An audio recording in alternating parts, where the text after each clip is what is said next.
Hey, welcome to another episode of the Digital Access Show. This time we've been looking at innovation and AI in the past, and we've been looking at assistive technology, and we've done a bit about the financial sector. There's something coming up in Brisbane and the southeast Queensland, actually, or Queensland really, that is going to have a big impact. The Brisbane 2032 Olympic Games. To discuss digital accessibility and what's needed, I brought along two ladies, Rachelle Ballard-Clayton. Rachelle, thank you. Thank And you. Akaisha Porter. Thank you. And they're both from the Gold Coast Inclusive and Action group that are really working to make the Brisbane Games a success. Thank you, ladies. Thanks for having us, Narelle. Oh, look, I was really excited to attend the summit last week. Can you explain a bit more about what the summit was and what you wanted to get out of it in relation to disability, digital accessibility, and the forward thinking that you're doing? Okay. So the summit was the 2032 Legacy in Motion Summit, and the tagline was strengthening communities through sport and inclusion. Yeah. And so we set about to get as many people as we could in the room that are in the sport, physical activity and recreation sector, and those that are in health as well, Yeah. to come to this summit to break down the systemic barriers that are often, formed around inclusion, whether that be inclusion for people with disability or women and girls. So how can we better, looking towards 2032, collaborate and partner to break down those barriers? But firstly, what are those barriers? Because you don't know what you don't know, as we hear a lot. Yeah. So what are those barriers, and then how can we work together to break them down? So that's what the summit was about. We had activations where we did wheelchair rugby. We got all of those important people in chairs to have a feel of what it's like to be a wheelchair rugby athlete. We also did visually impaired golf as well, which was very difficult. We had table tennis also, and we also had the amazing game of bocce. And that was our start for the day. So everyone got involved in that, and it really was an amazing piece to see everyone involved in all of those four sports. And then we moved upstairs for our keynote presentations, and we had some very, very knowledgeable people speaking about inclusion, disability inclusion, but also women and girls inclusion. And those systemic changes that we need to start working on in the lead up to the 2032. It was such an exciting day. I was disappointed that my support worker said no to me doing the wheelchair rugby. She did think me not seeing might be a barrier, but I really don't think so. From the sounds that I heard No. of wheelchairs running into wheelchairs, I think it would have probably been a bonus because I wouldn't have cared. She did say no. There's probably a health and safety aspect there as well. We probably could have adapted it to suit, though. That was each sport we needed to adapt to suit the participants, so we could have made it work. Yep. Oh, it would have been fun. What were some of the outcomes that you got in relation to digital accessibility and communication? Because I was just astounded at some of the stuff. It was so innovative, the ideas that were happening.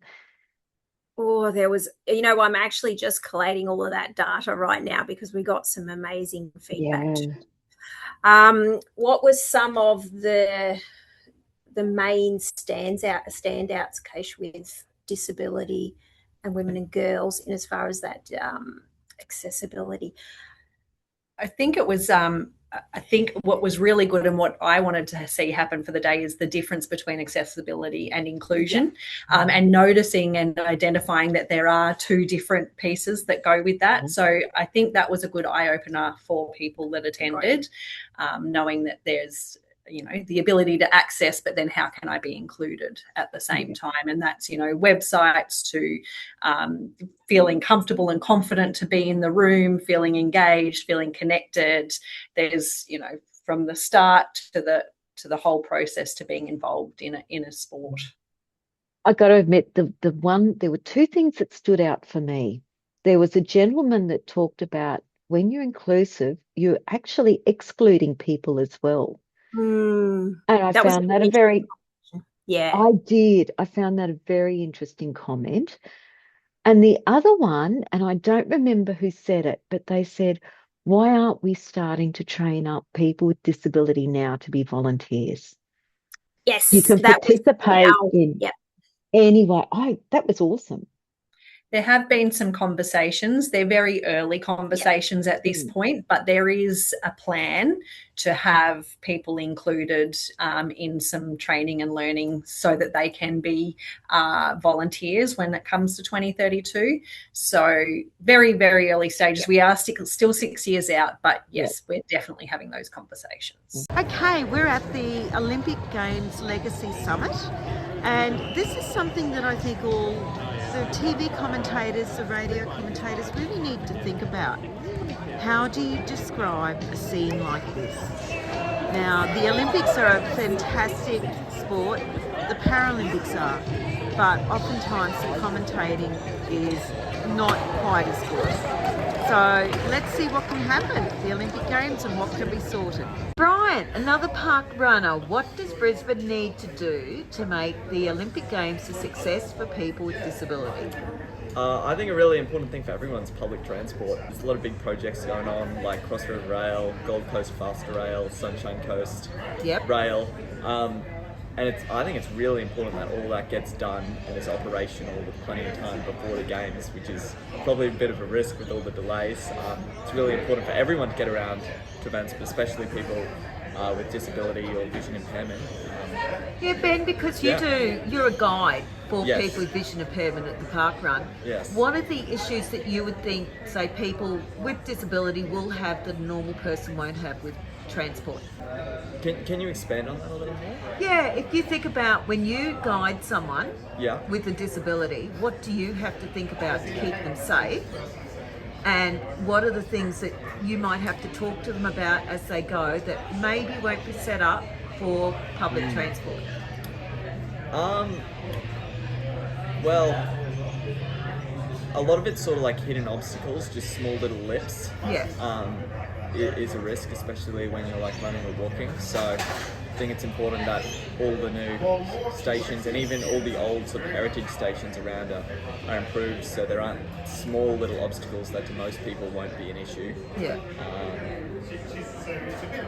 I would assume having good like wayfinding. Sometimes station layouts can be like a bit hard to navigate, even with vision. Like Central Station is a bit of a mess. It has like all different parts built in different areas, all sort of mushed together. It's hard to work out where you're going sometimes. Having like a clear layout. I think frequency is probably also important because, like with buses, we have a lot of buses in Brisbane and all the timetables can be a bit random, and if you can't like see what bus is coming next on that LED sign, that could prove quite challenging. Actually, that's a good point because that's an issue I have all the time. And even just thinking then, maybe even educating, because I know I was reading that there's gonna be like a big push to like double the buses on the road before the games, and maybe in that process they can educate around the hailing, because in Brisbane you need to like hail a bus if you need it to stop, but if you're vision impaired and you can't see like what bus is coming up, how will you know how to hail it or not? Good points, Ben. We're here at the Legacy Summit for the Olympic Games. What do you think needs to be considered for digital accessibility so that people with disability can not just participate by being in the Paralympics, but can actually watch it, can find the information that they need to actually view it? What do you need? What do you think's needed? That's a huge question and needs to consider a lot of different facets when looking at a disability or a challenge in someone. So looking at it from a visually impaired point of view or a hearing impaired, or even from a colour, perspective in terms of what we take in. So I think we need to look at catering to all of the different needs, and actually talk to those people with lived experience to actually get some feedback on what works best for them, what doesn't work, what challenges them.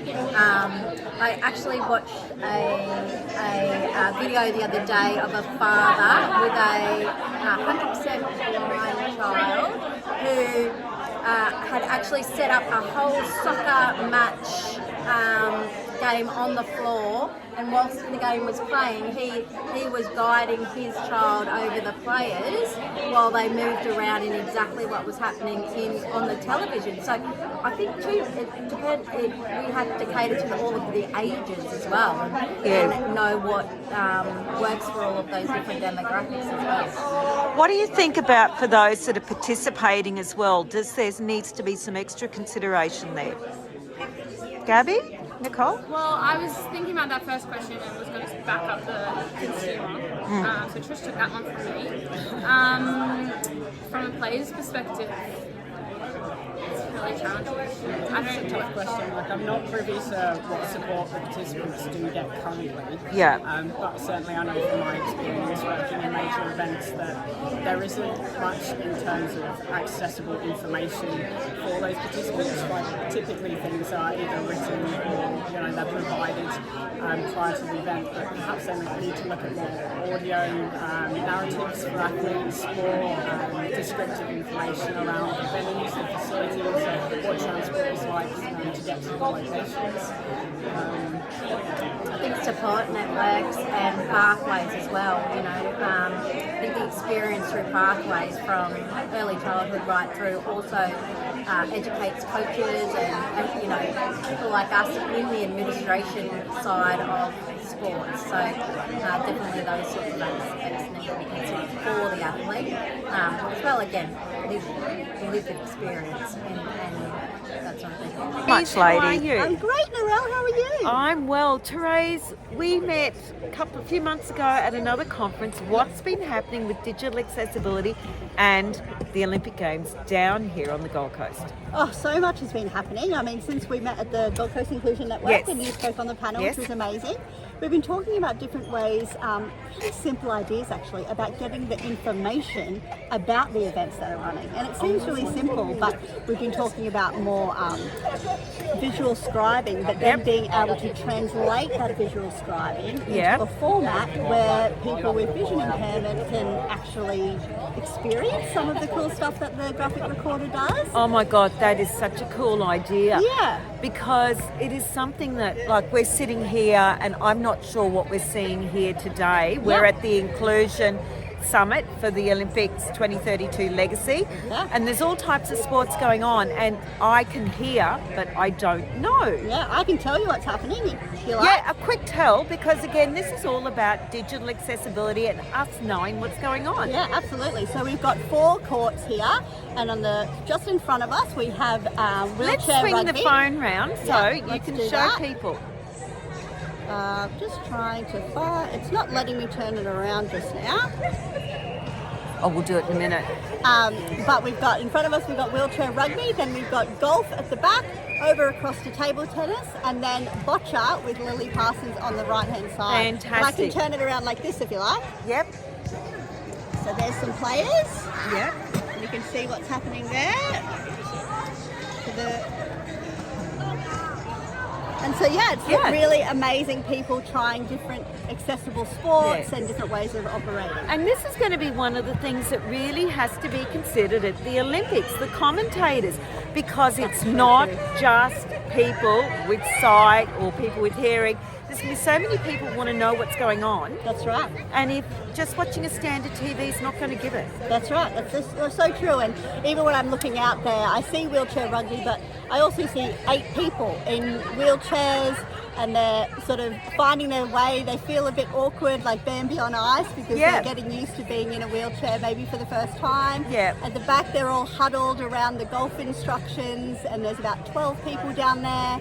The table tennis is moving very, very fast, and there's lots of laughs happening over at the bocce court. Yeah, and this is what we're talking about that needs to be considered. Thank you, Teresa. We'll talk to you later today. We can get some more info. The more we can think about digital accessibility for the Olympic Games, the more everyone can be part of it. Absolutely. Thank you. Thank you. Ben McPhee. Yes, hello. Vision impairment, runner, park runner. What do you think needs to be done to make the Brisbane Olympics a success? A bit of a range of things. So I think for starters, it's about connections. Yeah. So being able to get from point A to point B, that fits into an overall theme of also legacy. So if you're getting it right for the person with the least advantage with regards to mobility, it's going to be easy for everybody. I think it's important that whatever transport projects are put in place are meaningful to get people around the games, but have a legacy moving forward. In addition to that, I think what's really important from anything that's done with the Olympics with regards to the actual infrastructure of stadiums and sport and recreation venues is making sure that those are environments that are set up to create inclusion for future generations. So whether that be in participation directly in sport, or whether that be something like if somebody has a passion for a sport, they want to volunteer, making that possible. And like we just spoke briefly before going to Penry here about volunteering and how getting involved in that for somebody with disability is a really good capacity builder. So if someone can get involved in the games and then move on to other options in their life, even employment, which might not have seemed like a potential for them, these are all great legacies. So yeah, definitely mobility, connections and sustainability for involvement in volunteering and sport and recreation is what I would say. Chris, 2032 Games, what do you see needs to happen to make the Games more accessible for people with disability in the communication area? I guess what we need to do is start planning now. The infrastructure that will be built will need to be suitable for everyone to attend. And then the communication side of things, I suppose if you're going to an event, you're visually impaired or have hearing difficulties, commentary needs to be clear.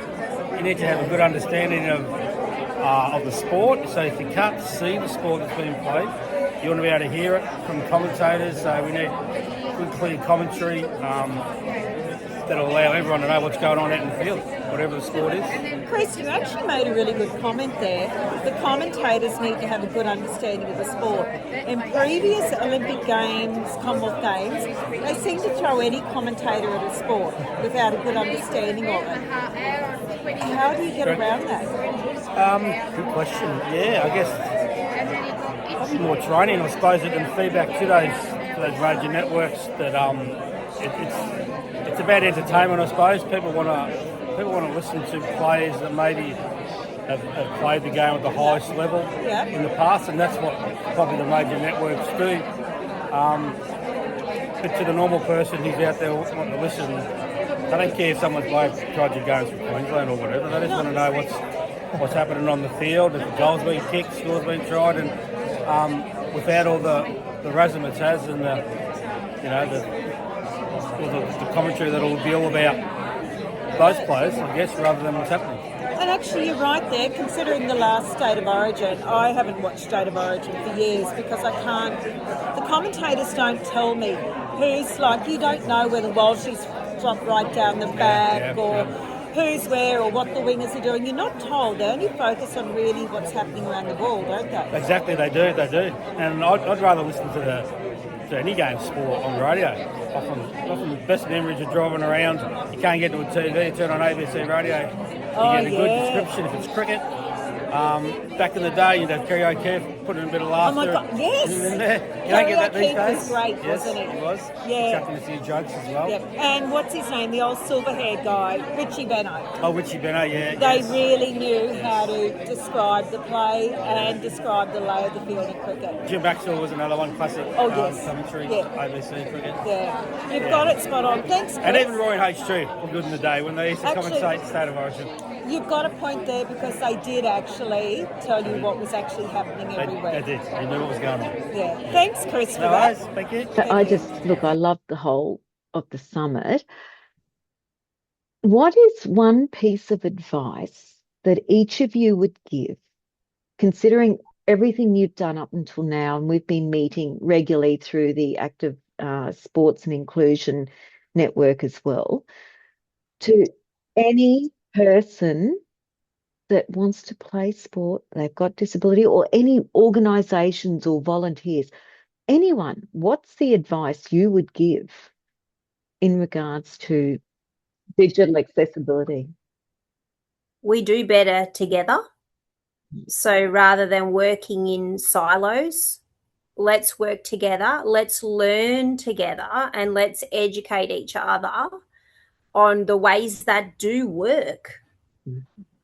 Celebrating the successes. Often people focus on the negatives and what's not working, but it's also looking at what is working well and celebrating those so others can learn, and sharing those stories. There is so much power in storytelling and sharing, and they will help to solve the problems by sharing the. Thank you, ladies. Thank you so much for having me at the summit. I loved it. I was getting a bit tired there, but it didn't matter. I got so much out of it, and I know watching what the Gold Coast is doing to get ready for the 2032 games is just incredible. Thank you for all you're doing. Oh, by the way, ladies, how can people get in contact with you if they want to find out more about what you guys are doing in preparation for the 2032 games? Thanks, Narelle. And thank you for your contribution as well, because we can't do this without people like yourself. You know, you're always there at the community of practice, and you're very willing to share all of your expertise. So we do really appreciate that from you as well. If people want to get in contact, the best way to get in contact with us is to email AIP, Active Inclusion Program, at gcrs.com.au. Thank you so much. If you like what we do on the Digital Access Show, please share it. Let people know. Again, it's what Rachelle and Akaisha say. You don't know what you don't know, and I learn continuously. Get involved if you're in the Southeast Queensland area with what's happening for the 2032 games. Some areas don't have much in the way of programs. Gold Coast, if you're down there, get involved. It's a really great program that they're working on to make it a successful games. And you can find us here next week. Don't know who we're talking to. We'll see you then. Thanks a lot. If you like what we do, please share, review, like, subscribe. You can find all our old podcast episodes on YouTube and also on our website, dasat.com.au. And we really do and would love to receive any feedback that you can give us. So we'll see you next time on the Digital Access Show. Bye-bye.